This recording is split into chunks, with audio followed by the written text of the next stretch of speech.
Let me ask you a question.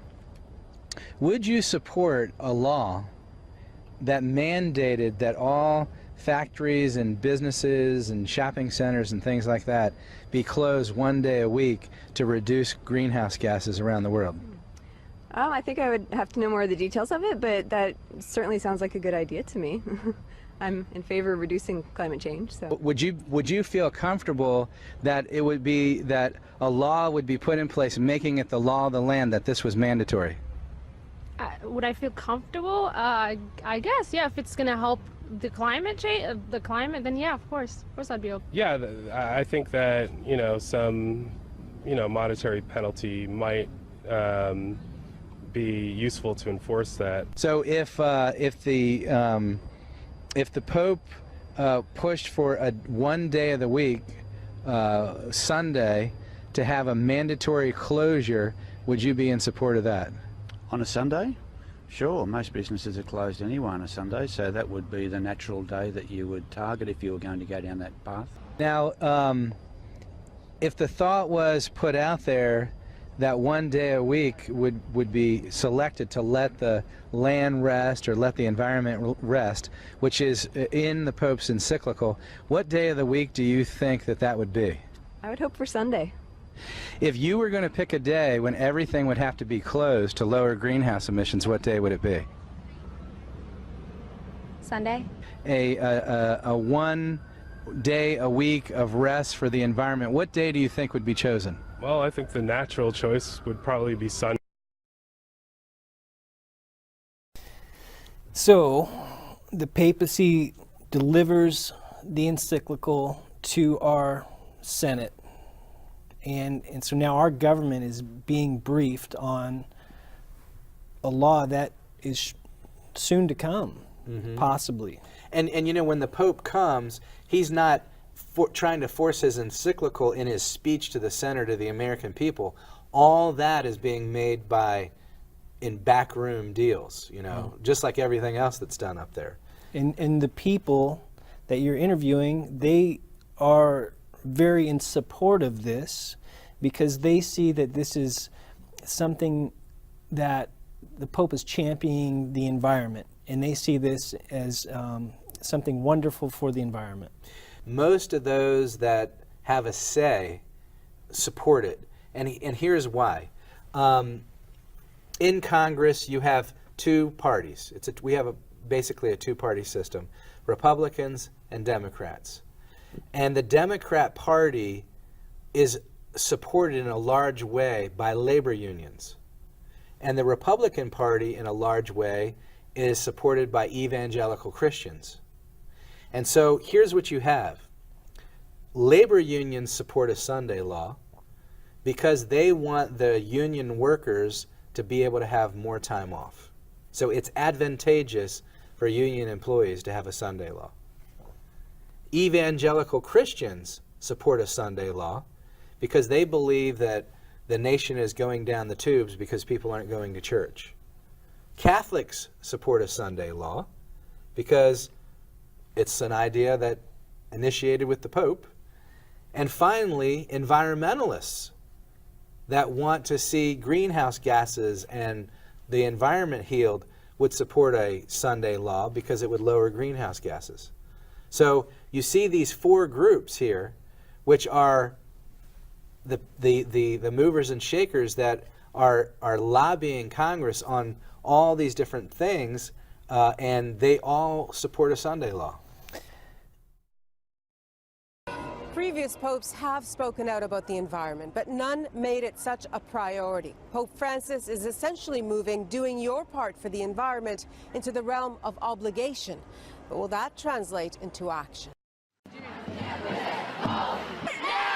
What do we want? Climate action! When do we want it? Now! What do we want? Climate action! When do we want it? Now! What do we want? Climate action!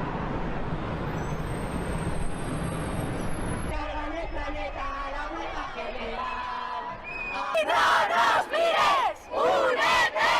¡No nos mires! ¡Únete!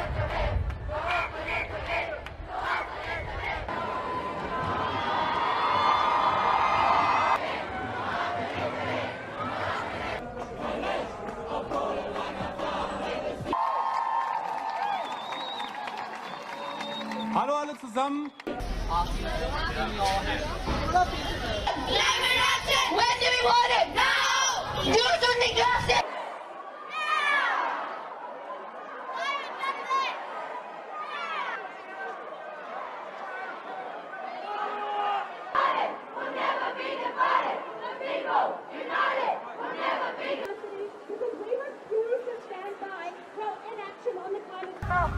Est-ce qu'on affirmera toujours dans 10, 20 ou 30 ans l'action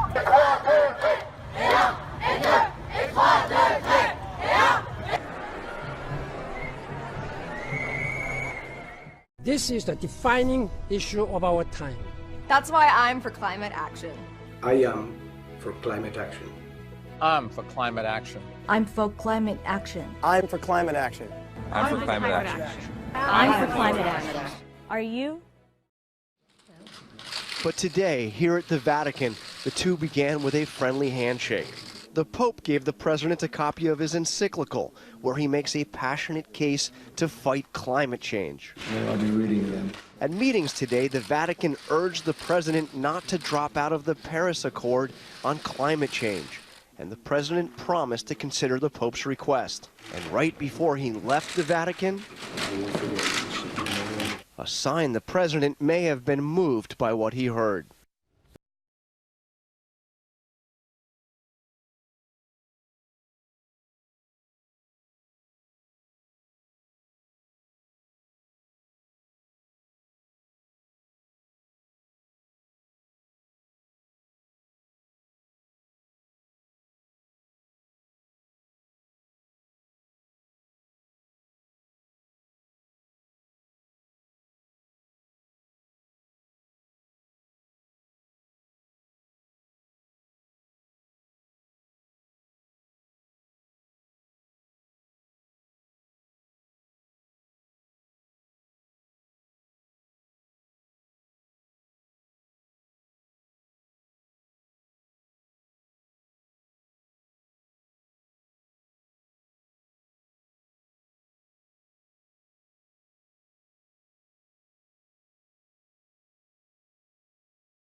It seems clear to me also that climate change is a problem we can no longer be left to a future generation.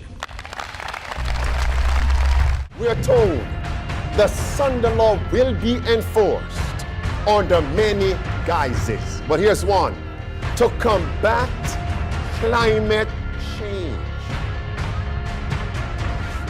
And we are told we will know when the mark of the beast is near, when we see church and state are uniting.